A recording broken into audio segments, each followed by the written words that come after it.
الحمد لله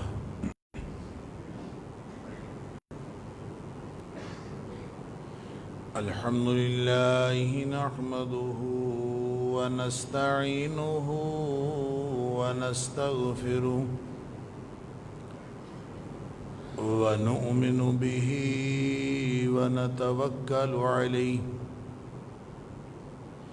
ونعوذ بالله من شرور أنفسنا ومن سيئات أعمالنا من يهده الله فلا مضل له ومن يضلل فلا هادي له وأشهد أن لا إله إلا الله وحده لا شريك له وأشهد أن محمدًا عبده ورسوله أرسله بالحق بشيرا ونذيرا بين يدي الساعة فمن يطع الله ورسوله فقد رشد واهتدى ومن يعص الله ورسوله فقد ضل وغوى فإنه لا يضر إلا نفسه ولا يضر الله شيئا نسأل الله ربنا أن يجعلنا ممن يطيعه ويطيع رسوله ويتبع رضوانه ويجتنب سخطه فإنما نحن به بلى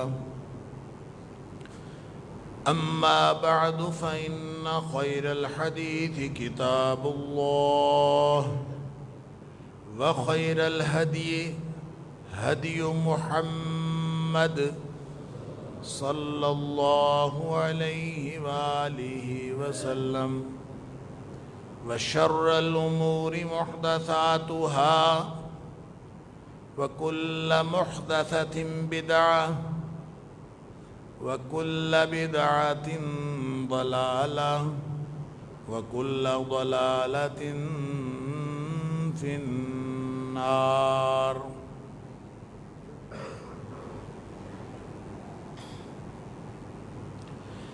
فأعوذ بالله السميع العليم من الشيطان الرجيم من همزه ونفخه ونفثه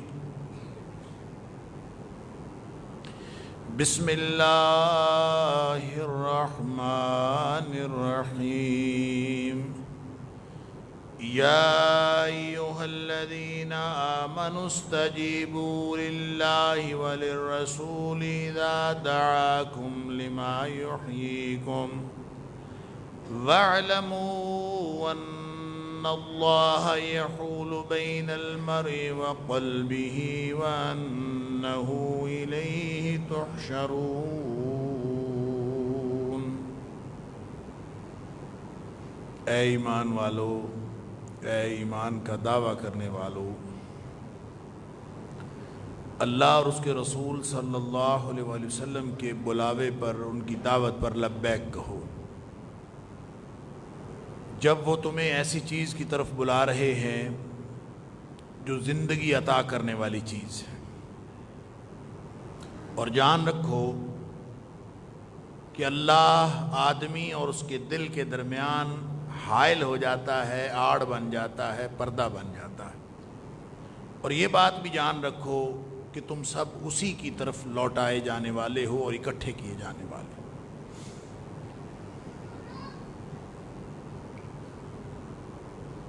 نبی اکرم صلی اللہ علیہ وآلہ وسلم آپ کی ذات اقدس اس دنیا میں، اس کائنات میں، اس ساری انسانیت کے لیے اللہ کے پیغمبر کی حیثیت بھی رکھتی ہے، ہادی اور رہنما کی حیثیت بھی رکھتی ہے، اور اسوہ حسنہ کی حیثیت بھی رکھتی ہے کہ نبی اکرم صلی اللہ علیہ وآلہ وسلم رحمت للعالمین تو ہیں ہی، تمام جہانوں کے لیے آپ کا وجود مسعود، آپ کا ورود مسعود رحمت ہے، لیکن نبی اکرم صلی اللہ علیہ وسلم تمام دنیا کی انسانیت کے لیے اسوہ حسنہ ہے، رسول اور نبی بنا کے بھیجا گیا، اور جو کچھ بھی نازل ہوا وہ نبی اکرم صلی اللہ علیہ وآلہ وسلم کے اوپر نازل ہوا، جن کی تشریحات، جس اسلام اور جس دین کی تفصیلات میں اور آپ سمجھنے میں غلطی کر جاتے ہیں، جس کی تفصیلات سمجھنے میں ہمارا آپس میں اختلاف ہو جاتا ہے، جس کی تشریحات کا اختلاف ہوتے ہوتے کئی فرقے بن گئے ہیں، کئی مسالک وجود پذیر ہو گئے ہیں، امت مسلمہ ٹکڑے ٹکڑے ہو گئی ہے، وہ تمام کی تمام تشریحات جن میں غلطی کا امکان ہوتا ہے، اور اسی غلطی کے امکان کی وجہ سے انسان اپنے مرکز سے دور تر ہوتا جاتا ہے، اس پورے دین کی جو بنیاد ہے اور پورے دین کا جو معیار ہے وہ نبی اکرم صلی اللہ علیہ وسلم کی ذات اقدس ہے۔ جب اللہ ہمیں یہ حکم دیتا ہے کہ یا ایھا الذین آمنوا استجیبوا للہ وللرسول اذا دعاکم لما یحییکم، کہ تم اللہ اور اس کے رسول صلی اللہ علیہ وسلم کی دعوت پر لبیک کہو، تو ہمیں دو چیزیں نظر آتی ہیں، ایک اللہ کی دعوت ہے کہ اللہ کا بلاوا ہے، ایک نبی اکرم صلی اللہ علیہ وآلہ وسلم کا بلاوا۔ یہ دو چیزیں، اور پھر خود نبی کریم صلی اللہ علیہ وسلم اس دنیا سے تشریف لے جاتے وقت بھی یہی فرما کے گئے، ترکت فیکم امرین، میں تم میں دو چیزیں چھوڑ کر جا رہا ہوں، لن تضلوا ما تمسکتم بہما، ہرگز تم گمراہ نہیں ہوگے جب تک تم ان دو چیزوں سے چمٹے رہو گے۔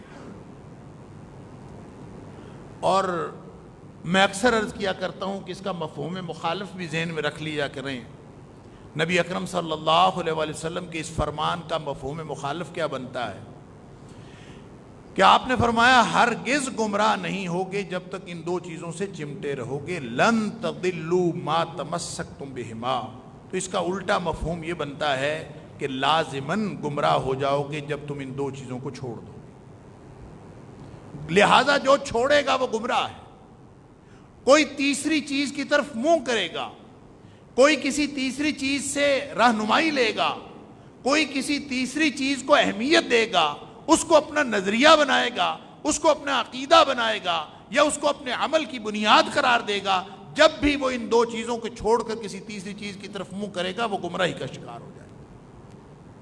تو یہ ہمیں دو چیزیں نظر آتی ہیں، اطیعوا اللہ و اطیعوا الرسول، یہ دو اصول ہیں۔ میری گفتگو، آج کی گفتگو کا نقطہ یہ ہے، اللہ کرے مجھے اور آپ کو، ہم سب کو سمجھ آ جائے اور اللہ تعالیٰ عمل کی توفیق بھی عطا فرمائے کہ یہ جو دو اصول ہیں یہ دراصل دو نہیں ہیں، یہ ایک اصول ہے۔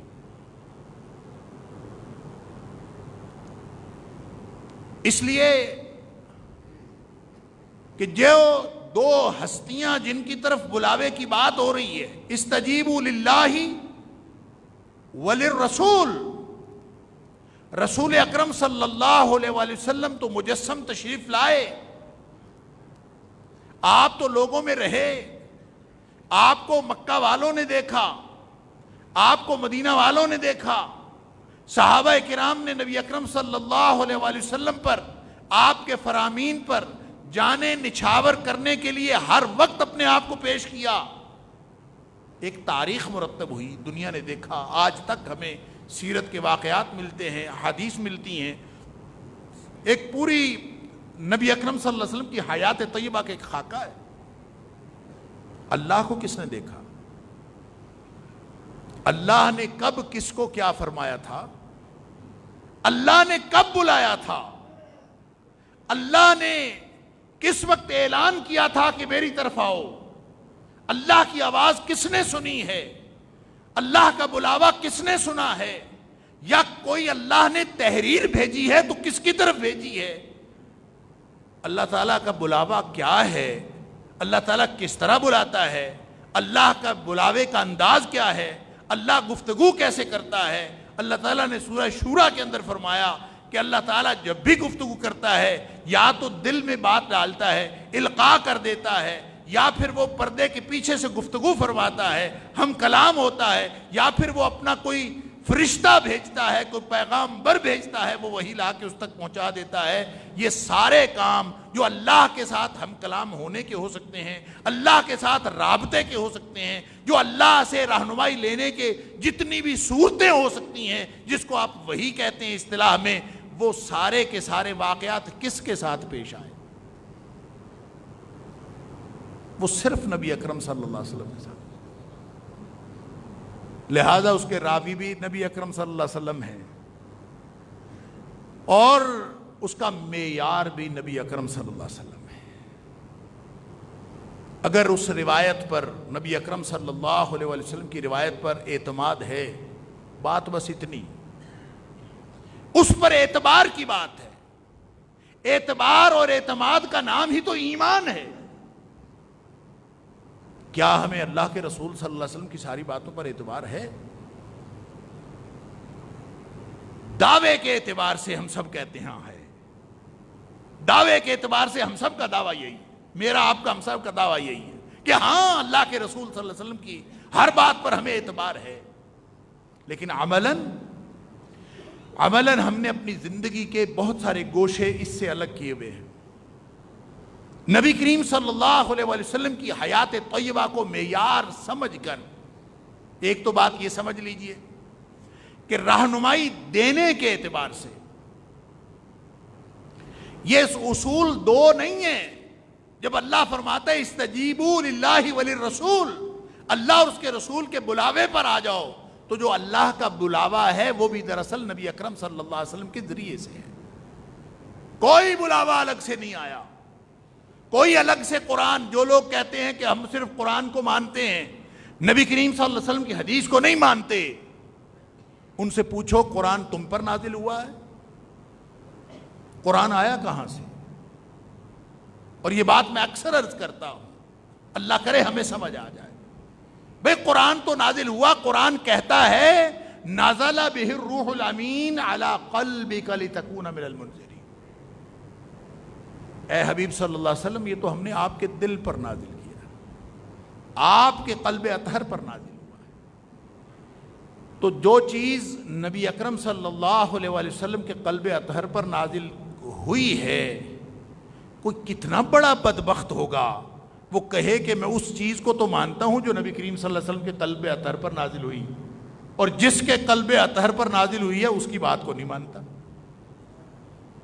اس سے بڑی کوئی کم سمجھی کی اور کج فہمی کی بات ہو سکتی کہ جس کے قلب اطہر پر نازل ہوئی ہے، جس کو اللہ معیار قرار دے رہا ہے، اور اللہ فرماتا ہے قرآن میں سرٹیفکیٹ دیتا ہے یہ بشر ہے، یہ ساری احتیاجات رکھتا ہے، ساری سوچیں اس کو آتی ہیں، ساری اس کے آرزویں تمنائیں اس کے اندر موجود ہیں، لیکن یہ ایسا بشر ہے کہ وما ينطق عن الهوى ان هو الا وحی یوحی. اس کو ہم نے وہ فضیلت دی ہے، اس کو ہم نے ایسی اتھارٹی دی ہے، اس کو ہم نے ایسی طبیعت دی ہے، ایسی شخصیت عطا فرمائی ہے کہ یہ اپنی خواہش سے، اپنی مرضی سے نہیں بولتا جب تک اوپر سے وحی نہ آئے. یہ کوئی شریعت کا حکم دیتا ہی نہیں، اپنی خواہش سے حکم نہیں دیتا. یہ سرٹیفکیٹ اللہ قرآن میں فرما رہا. واحد معیار، دو معیار نہیں ہے، ایک ہی معیار ہے. اور وہ معیار کیا ہے؟ وہ نبی اکرم صلی اللہ علیہ وسلم کی ذات ہے کہ نبی کریم صلی اللہ علیہ وسلم، اللہ اکبر، آپ کی حیات طیبہ، آپ کا فرمان. اب وہ جو قرآن آیا تھا، جس قرآن کو کوئی مانے اور یہ کہے کہ میں نبی کریم صلی اللہ علیہ وسلم کی بات کو نہیں مانتا، یہ قرآن نازل تو ہوا نبی اکرم صلی اللہ علیہ وسلم کے دل پر، اور دل کی بات لوگوں کو معلوم کیسے ہوئی؟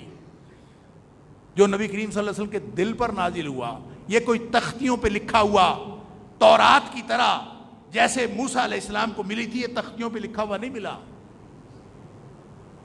یہ تو دل پر نازل، نبی کریم صلی اللہ علیہ وسلم کے دل پر نازل۔ دل کی بات جب تک وہ صاحب دل بتائے نا کسی کو پتہ نہیں چلتی، تو صاحب دل جب بتائے گا تو وہ کیسے بتائے گا؟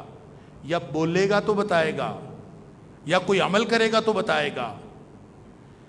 تو وہ جب بولے گا تو وہ بھی حدیث ہوگی، جب وہ کچھ کرے گا تو وہ بھی حدیث ہوگی، جب وہ کسی کام کو برقرار رکھے گا تو وہ بھی حدیث ہوگی، وہ تو حدیث ہوتی ہے جب وہ بولتا ہے۔ اللہ اکبر۔ ما صدر عن النبی من قول او فعل او تقریر، یہ حدیث کی تعریف ڈیفینیشن یہی ہے، جو نبی اکرم صلی اللہ علیہ وسلم سے صادر ہو، آپ فرمائیں تو بھی حدیث ہے، آپ کچھ کر کے دکھائیں تو بھی حدیث ہے، اور اگر آپ اپنے سامنے ہونے والے کسی کام کو برقرار رکھیں تو وہ بھی حدیث ہے، جس کو حدیث تقریری کہتے ہیں۔ لہٰذا معیار تو قرآن کیسے پتہ چلا؟ جب نبی اکرم صلی اللہ علیہ وسلم نے زبان اقدس سے یہ بتایا کہ یہ قرآن ہے، تو قرآن بن گیا۔ لہٰذا قرآن کو قرآن بنانے والی نبی اکرم صلی اللہ علیہ وسلم کی زبان ہے، آپ کی زبان اقدس سے قرآن بنا ہے۔ کیوں؟ آپ نے کہا کہ یہ قرآن ہے، اور قرآن کی پوری ترتیب، اس کی پوری تفصیل، اللہ اکبر۔ پہلی وحی تو 30ویں پارے میں چلی گئی نا، یہ ترتیب کہاں سے آئی؟ یہ ترتیب بھی نبی اکرم صلی اللہ علیہ وسلم نے لگوائی ہے اللہ کے حکم سے۔ نبی کریم صلی اللہ علیہ وسلم بتاتے تھے فلاں آیت کو فلاں آیت سے پہلے فلاں آیت کے بعد رکھ لو، پوری ترتیب۔ یہ ترتیب توقیفی ہم اس کو کہتے ہیں، اور ترتیب توقیفی کا مطلب یہ ہے کہ یہ موقوف ہے نبی اکرم صلی اللہ علیہ وسلم کی روایت پر۔ یہ جو تھوڑا بہت فرق ہے نا، آیات کی تعداد کتنی ہے، یہ جو 6666 کہتے ہیں وہ تو ویسے غلط ہے، 6666 آیات نہیں ہے قرآن پاک۔ قرآن پاک کی آیات ہیں 6234، 235 یا 236۔ سوال پیدا ہوتا ہے کہ یہ اختلاف کیوں ہے؟ 234، 235 اور 236 والا اختلاف کیوں ہے؟ تو یہ اختلاف بھی نبی اکرم صلی اللہ علیہ وسلم کی روایت پر موقوف ہے، کہ نبی کریم صلی اللہ علیہ وسلم نے بعض آیات کو جوڑ کے بھی پڑھا اور بعض آیات کو توڑ کے بھی پڑھا، تو اس سے یہ 3 نمبروں کا فرق پڑ گیا۔ اگر جوڑ دیں گے تو آیت کا تعداد کم ہو جائے گی، اگر اس کو توڑ دیں گے تو آیات کا تعداد زیادہ ہو جائے گی۔ دونوں روایتیں نبی کریم صلی اللہ علیہ وسلم سے ثابت ہیں، اس لیے معروف تعداد جو ہے 235 ہے، 234 بھی ہو سکتی ہے، 236 بھی ہو سکتی ہے، اس سے زیادہ نہیں ہے، 6666 نہیں ہے۔ وہ ایسے کسی کو خوبصورت لگا ہوگا یہ فگر کہ 6666 لکھ دیں تو اچھا لگتا ہے، تو اس نے لکھ دیا کہ قرآن پاک کی اتنی آیتیں، اور مشہور ہو گیا کہ قرآن حکیم کی اتنی آیتیں۔ اتنی نہیں، کہنے کی بات یہ ہے کہ آیات کی تعداد بھی نبی اکرم صلی اللہ علیہ وسلم کی روایت پر موقوف ہے۔ آپ جو فرما دیں، اب لبیک کہنا ہے اللہ اور اس کے رسول صلی اللہ علیہ وسلم کی باتوں پر۔ اللہ کہاں ہے؟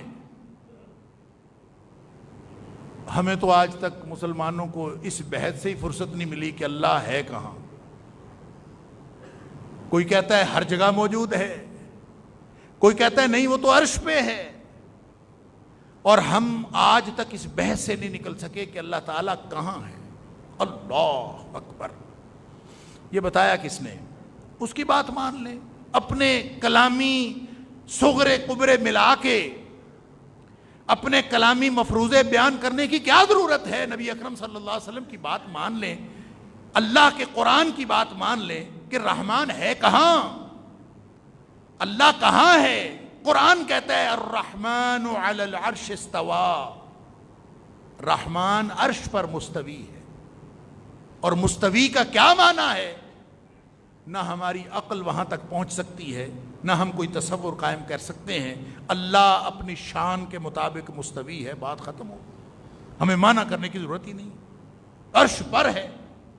اور یہاں لوگ اپنے اس موقف کو ثابت کرنے کے لیے کہ اللہ عرش پر نہیں ہے، نعوذ باللہ من ذالک، اور اللہ ہر جگہ ہے، یہ کہنے کے لیے عجیب و غریب اللہ تعالیٰ کی ذات کے بارے میں نقل کفر نہ باشد ایسی باتیں کہ اگر اللہ عرش پر ہے تو پھر یہ ہے، اگر عرش اللہ پر ہے تو پھر یہ ہے، نعوذ باللہ من ذالک، کبھی یوں کر کے اور کبھی یوں کر کے ثابت یہ کرنا چاہتے ہیں کہ اللہ عرش پر نہیں ہے، جب قرآن نے کہہ دیا الرحمن علی العرش استوى، تم صرف اس لیے کہتے ہو کہ تمہیں سمجھ نہیں آتی۔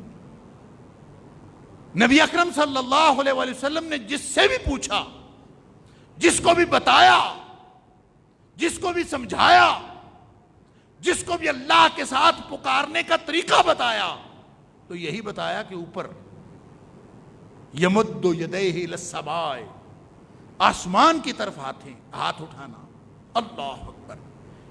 ایک بچی، اس کے بارے میں نبی اکرم صلی اللہ علیہ وسلم نے اس سے پوچھا کہ بتاؤ اللہ کہاں ہے، اس نے کہا یوں، اس نے آسمان کی طرف اشارہ کیا، زخمی تھی، فوت ہو رہی تھی، نبی اکرم صلی اللہ علیہ وسلم نے اس کے ایمان کی گواہی دی، نبی اکرم صلی اللہ علیہ وسلم نے اس کا جنازہ پڑھا۔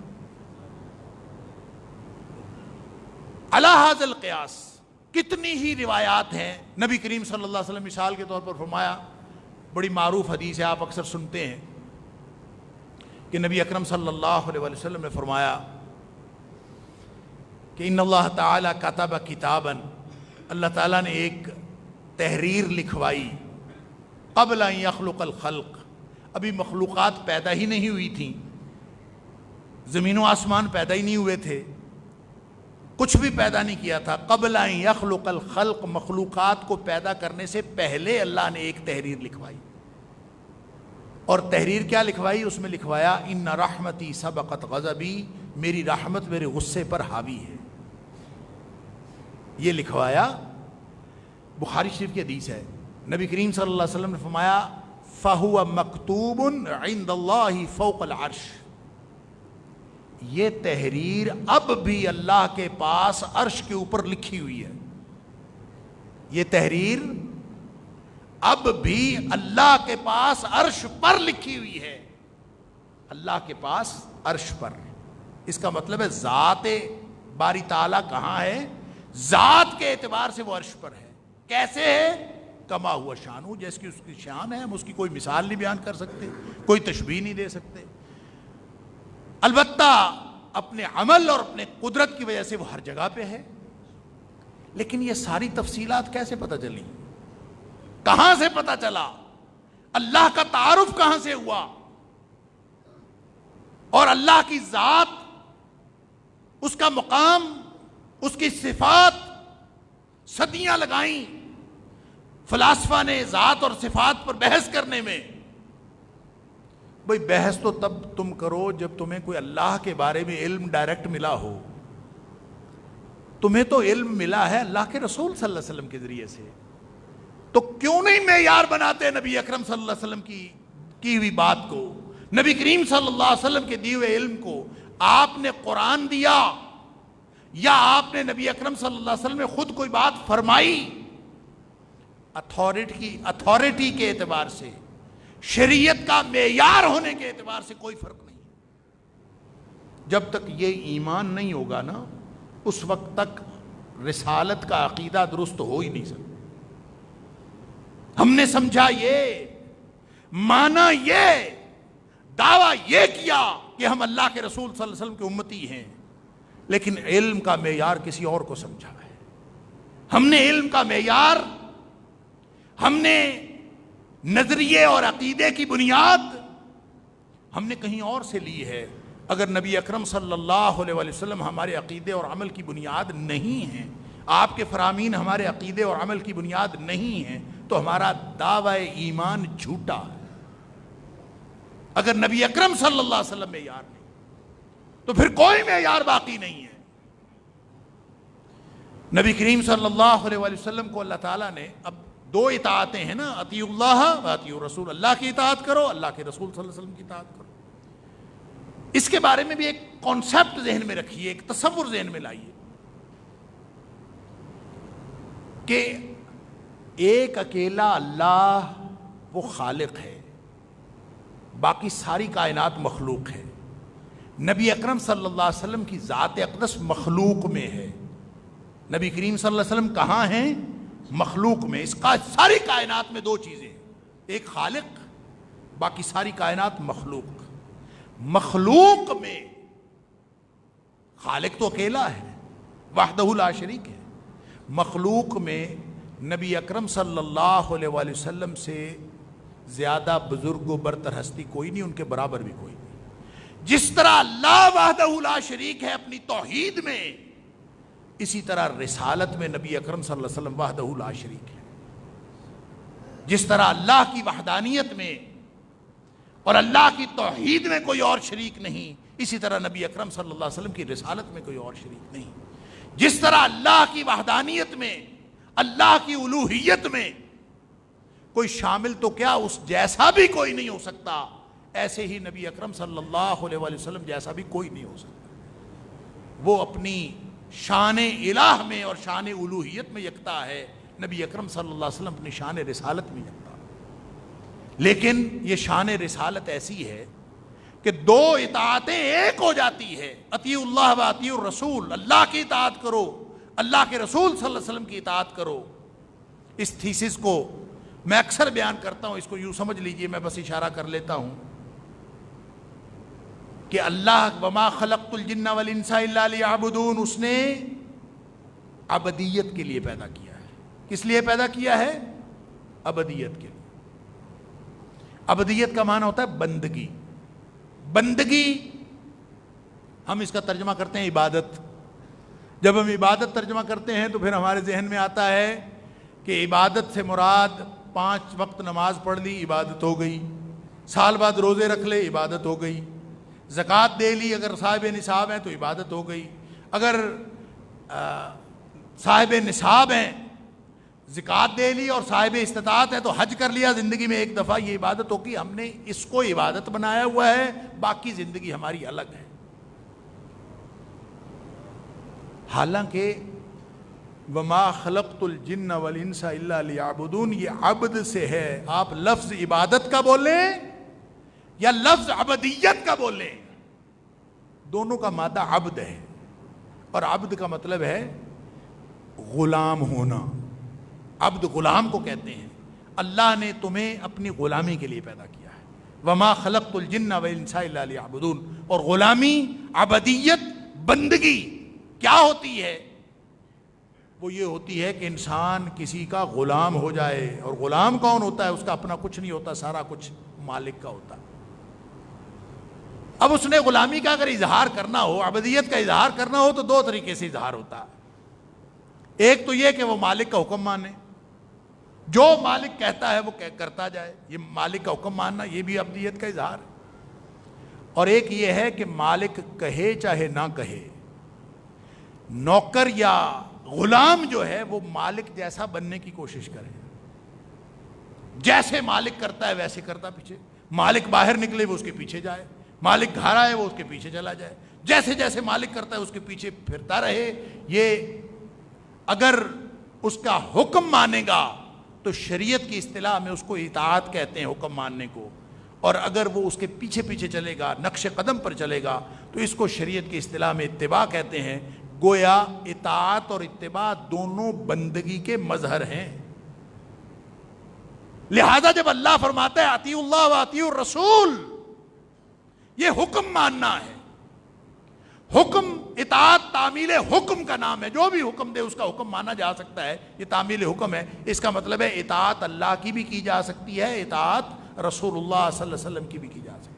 استجیبوا للہ وللرسول اذا دعاکم لما یحییکم، اللہ اور اس کے رسول صلی اللہ علیہ وسلم جب تمہیں بلاتے ہیں تو ان کی دعوت پر لبیک کہو، یہ تعمیل حکم ہے، یہ اطاعت کے قبیل سے ہے۔ اتباع کہتے ہیں نقش قدم پر چلنے کو۔ نقش قدم پر چلنا، اللہ اکبر، اللہ کے نقش قدم پر چل سکتے ہیں؟ کیوں؟ وہ تو نظر ہی نہیں آتا. اللہ الذین یؤمنون بالغیب، اس کو تو بغیر دیکھے ماننا ہے بھائی.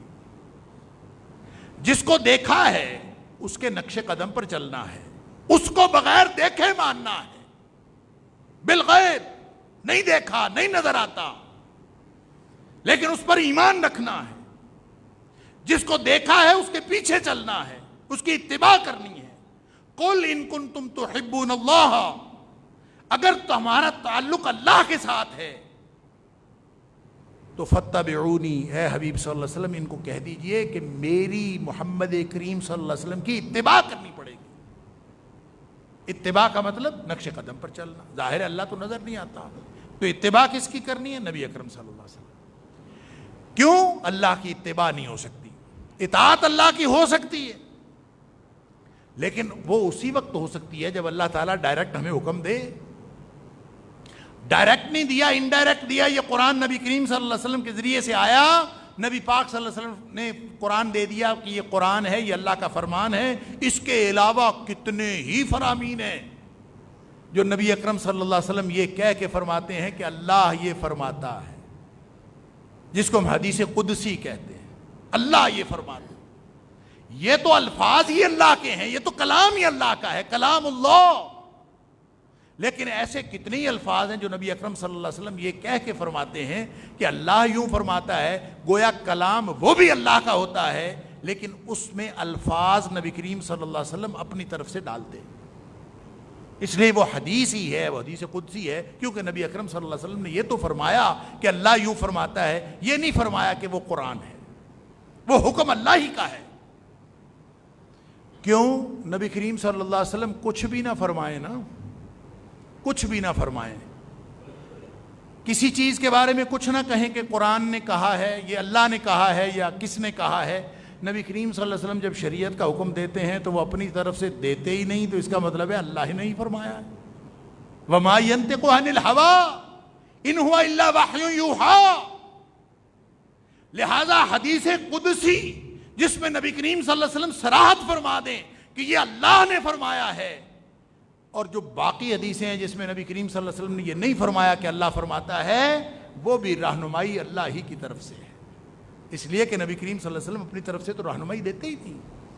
اور کتنی ہی احادیث ہیں کہ نبی کریم صلی اللہ علیہ وآلہ وسلم کو کسی نے سوال پوچھا، نبی کریم صلی اللہ علیہ وسلم کے پاس جواب نہیں تھا، آپ نے فوری طور پر جواب نہیں ارشاد فرمایا. آپ نے انتظار کیا، جب اللہ کی طرف سے جواب آیا تو آپ نے اس وقت جواب دیا. روتے رہے، ریش مبارک آنسوؤں سے تر ہو گئی، جواب نہیں دیا. جبریل جواب لے کے آئے تو پھر آپ نے جواب دیا. نبی اکرم صلی اللہ علیہ وسلم یہ نہ فرمائیں کہ یہ اللہ نے فرمایا ہے، پھر بھی وہ رہنمائی اللہ ہی کی طرف سے ہے، کیونکہ نبی کریم صلی اللہ علیہ وسلم اپنی مرضی سے کچھ کہتے ہی نہیں. اللہ اکبر. حضرت عبداللہ بن مسعود رضی اللہ تعالیٰ عنہ نے غالباً کسی عورت سے کہا تھا نا کہ اس نے جوڑا کیا ہوا تھا.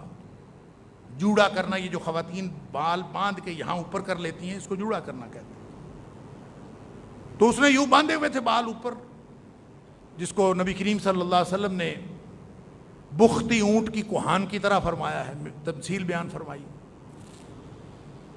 تو حضرت عبداللہ بن مسعود رضی اللہ تعالیٰ اس خاتون کو کہتے ہیں کہ یہ تم نے یہ کیا ہوا ہے، بال باندھے ہوئے ہیں، اونٹ کی کوہان کی طرح بنایا ہوا ہے، اس سے تو اللہ نے منع فرمایا ہے. وہ کہتی ہے اللہ نے منع فرمایا؟ میں نے تو پورا قرآن پڑھا ہے، قرآن میں تو بالوں کا ذکر ہی نہیں ہے، تم کیسے کہتے ہو اللہ نے منع فرمایا؟ اللہ اکبر. تو حضرت ابن مسعود رضی اللہ تعالیٰ نے فرمایا کہ تم نے قرآن میں یہ نہیں پڑھا وَمَا آتَاكُمُ الرَّسُولُ فَخُذُوهُ وَمَا نَهَاكُمْ عَنْهُ فَانْتَهُوا. جو اللہ کے رسول صلی اللہ علیہ وسلم تمہیں دیں وہ لے لو، اور جس سے منع کریں اس سے رک جاؤ. یہ نہیں پڑھا؟ کہتی یہ تو پڑھا ہے. تو کہا کہ نبی اکرم صلی اللہ علیہ وسلم نے منع فرمایا ہے، تو قرآن نے جب یہ اتھارٹی دے دی کہ جس سے نبی کریم صلی اللہ علیہ وسلم منع کرے تم نے رکنا ہے، اور جس کا حکم دے تو دے وہ ماننا ہے. تو اس کا مطلب ہے کہ جب نبی کریم صلی اللہ علیہ وسلم منع کریں تو اللہ نے منع کیا ہے. جب نبی کریم صلی اللہ علیہ وسلم حکم دے تو اللہ نے حکم دیا ہے. تو یہ جو دو اصول ہیں یہ اصل میں اصول ایک بن جاتا ہے. اس کو اللہ تعالیٰ نے قرآن میں یہ فرمایا کہ دیکھیں اتباع تو اللہ کی ہو ہی نہیں سکتی تھی، اطاعت ہو سکتی تھی. تو فرمایا من یطیع الرسول فقد اطاع اللہ. جو نبی اکرم صلی اللہ علیہ وسلم کی اطاعت کر لیں گے وہ ایسے ہی ہے جیسے اس نے اللہ کی اطاعت کر لی. من یطیع الرسول فقد اطاع اللہ. جس نے بھی نبی اکرم صلی اللہ علیہ وسلم کی بات مان لی وہ ایسے ہی ہے جیسے اس نے اللہ کی بات مان لی. تو اصول ایک ہوا نا، اصول دو تو نہیں. ہم اس دو اصولوں کو الگ الگ کرنے کی کوشش کرتے ہیں. اللہ اکبر. اللہ تعالیٰ فرماتا ہے یریدون ان یفرقوا بین اللہ ورسلہ. لوگ اللہ اور اس کے رسول صلی اللہ علیہ وسلم کے فرامین میں ان دونوں میں فرق کرنا چاہتے ہیں. یریدون ان یفرقوا بین اللہ ورسلہ. اللہ اور اس کے رسولوں میں فرق ڈالتے ہیں، اور جو فرق ڈالتے ہیں اس آیت کے آخر فرمایا اولئک هم الکافرون حقا. وہ پکے کافر ہیں. اللہ اکبر، اللہ اکبر. تو کہنے کی بات یہ ہے کہ یہ اصول دو نہیں ہیں، یہ اصول ایک ہے. گویا شریعت کا معیار، شرعی قانون کا معیار، دین کا معیار وہ نبی اکرم صلی اللہ علیہ وسلم کی ذات اقدس ہے. اور نبی کریم صلی اللہ علیہ وسلم کی زبان سے نکلے گا تو قرآن بنے گا. نبی کریم صلی اللہ علیہ وسلم کی زبان اقدس سے نکلے گا تو کعبۃ اللہ کو شرف حاصل ہوگا. نبی کریم صلی اللہ علیہ وسلم کی زبان اقدس سے نکلے گا تو حرم مکی اور حرم مدنی قرار پائیں گے. نبی اکرم صلی اللہ علیہ وسلم کی زبان اقدس سے نکلے گا تو تقوی کا معیار قرار پائے گا. نبی اکرم صلی اللہ علیہ وسلم کی زبان اقدس سے نکلے گا گناہ کی ڈیفینیشن بنے گی. آپ کی زبان اقدس سے نکلے گا نیکی کا شعور ملے گا. نبی اکرم صلی اللہ علیہ وسلم کی زبان اقدس سے جو نکلے گا وہ دین ہوگا، اور جو کسی اور کی زبان سے نکلے گا وہ دین نہیں ہو سکتا. یہ ہے وہ اصول، یہ ہے وہ بنیاد. اللہ کرے ہماری سمجھ میں آ جائے. حدیث جبریل ہے، یہ بھی کئی دفعہ میں آپ کو سنا چکا ہوں اور ویسے بھی سب لوگ جانتے ہیں، بڑی معروف حدیث جبریل، جس میں جبریل علیہ السلام انسانی شکل میں نبی اکرم صلی اللہ علیہ وسلم کے پاس ہے. کس لیے آئے تھے؟ دین سکھانے آئے تھے. کس لیے آئے تھے؟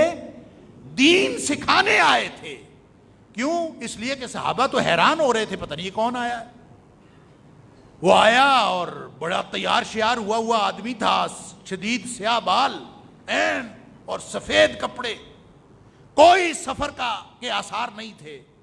ہر شخص حیران کہ لگتا ہے یہیں کہیں سے تیار ہو کے نکلا ہے. لیکن لا نعرفہ منا احد، اس کو ہم میں سے کوئی بھی نہیں جانتا تھا. اس سے لگتا تھا دور سے آیا ہے، اجنبی ہے. تھا اجنبی لیکن اس طرح آیا جیسے بالکل قریب ہے. اللہ اکبر. خیر اس کی تفصیلات ہیں، ساری عجائبات کی داستان ہے. صحابہ سب حیران ہوتے رہے. آ کے بیٹھ گیا، بیٹھ کے سوال کرتا رہا، اخبرنی عن الاسلام، اخبرنی عن الایمان، اخبرنی عن الاحسان، اخبرنی عن الساعة، اخبرنی عن اشراطها. سوال کرتا رہا. ایمان کے بارے میں بتائیں، اسلام کے بارے میں بتائیں، احسان کے بارے میں بتائیں، قیامت کے بارے میں بتائیں، قیامت کی نشانیوں کے بارے میں بتائیں. نبی اکرم صلی اللہ علیہ وسلم اس کو جواب دیتے رہے، صحابہ سنتے رہے. جب وہ جواب ملتا تھا تو کہتا تھا صدقتا، تو نے ٹھیک کہا. صحابہ کہتے ہیں فعجبنا لہو، ہم پھر حیرت کی تصویر. فعجبنا لہو یسالہ و یصدقہ، سوال بھی کرتا ہے پھر تصدیق بھی کرتا ہے. اگر اس کو پتا ہے تو پوچھتا کیوں ہے؟ اور اگر پوچھتا ہے پتا نہیں تو پوچھ لیا تو پھر تصدیق کیسے کرتا ہے؟ تو دونوں باتیں ایک دوسرے کے متضاد ہیں. ساتھ پوچھے جا رہا ہے، ساتھ تصدیق کیے جا رہا ہے، سارے سوال اس طرح. حیران بیٹھے رہے. سبحان اللہ. اندازہ کیجئے کیسے شاگرد تھے. پوچھا نہیں نبی کریم صلی اللہ علیہ وسلم سے، خاموش. شاگردی کا طریقہ سیکھنا ہے تو وہ بھی حدیث جبریل سے سیکھیے. خاموش بیٹھے، حیران ہیں لیکن زبان نہیں کھولی. دربار نبوی ہے، استاد کا احترام ہے. خاموش، کسی نے نہیں پوچھا. وہ اٹھ کے چلا گیا، سوال کیے، تصدیق کی، چلا گیا. عمر فاروق رضی اللہ تعالیٰ عنہ راوی کہتے ہیں میں بیٹھا رہا، فلبثت ملیہ، میں کچھ دیر بیٹھا رہا. کچھ دیر بعد اچھا پھر بھی نہیں پوچھا. حیرت تھی لیکن پورے صبر کے ساتھ بیٹھے رہے. نبی اکرم صلی اللہ علیہ وسلم نے خود پوچھا، یا عمر اتدری من السائل، پتہ ہے یہ کون تھا جو سوال کرنے آیا تھا؟ اللہ کے رسول مجھے تو نہیں پتا. فرمایا ہوا جبریل، یہ جبریل علیہ السلام تھے. اتاکم لیعلمکم دینکم، یہ تمہیں تمہارا دین سکھانے آیا تھا. کون آیا تھا؟ جبریل. کیا سکھانے آیا تھا؟ دین. جبریل آیا تھا، نبی اکرم صلی اللہ علیہ وسلم تعارف کروا دیتے کہ میرے صحابہ یہ جبریل آیا ہے انسانی شکل میں، تمہیں تمہارا دین سکھانے آیا ہے.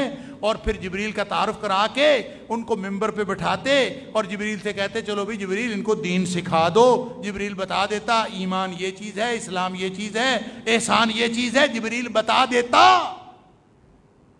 دین سکھانے تو وہ آیا تھا نا، بھیجا تو اللہ نے اس کو تھا کہ جا جا کے دین سکھا صحابہ کرام کو.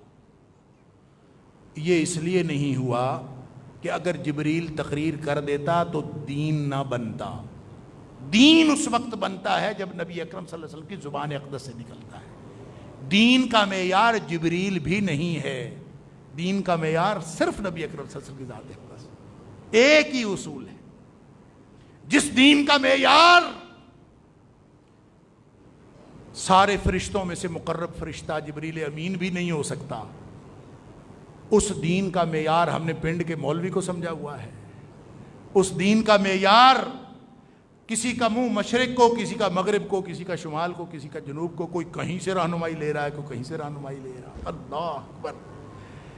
جب تک نبی اکرم صلی اللہ علیہ وآلہ وسلم کو معیار نہیں مانا جائے گا، ہمارا امتی ہونے کا دعویٰ بھی غلط ہے اور ہمارا مسلمان ہونے کا دعویٰ بھی غلط ہے. وہ حالی نے کہا تھا اے خاصہ اے خاصان رسول وقت دعا ہے، امت پہ تیری آن کے جب وقت پڑا ہے، جو دین بڑی شان سے نکلا تھا وطن سے، پردیس میں وہ آج غریب الغربا ہے. ایسے ایسے حلیے بگاڑ دیے دین کے، ایسے ایسے فلسفے، ایسے ایسے عقیدے، ایسے ایسے عمل، ایسے ایسے مظاہر جس کا نہ دین کے ساتھ تعلق، نہ نبی اکرم صلی اللہ علیہ وسلم کی ذات اقدس کے ساتھ کوئی تعلق، نہ آپ کے اسوہ حسنہ کے ساتھ تعلق، نہ مدینہ طیبہ کے ساتھ تعلق، نہ مکہ مکرمہ کے ساتھ تعلق، نہ اللہ کی ذات سے تعلق. ہم نے اس کا نام دین رکھا ہوا ہے. اللہ تعالی ہم سب کو ہدایت نصیب فرمائے. وآخر دعوانا الحمدللہ رب العالمین.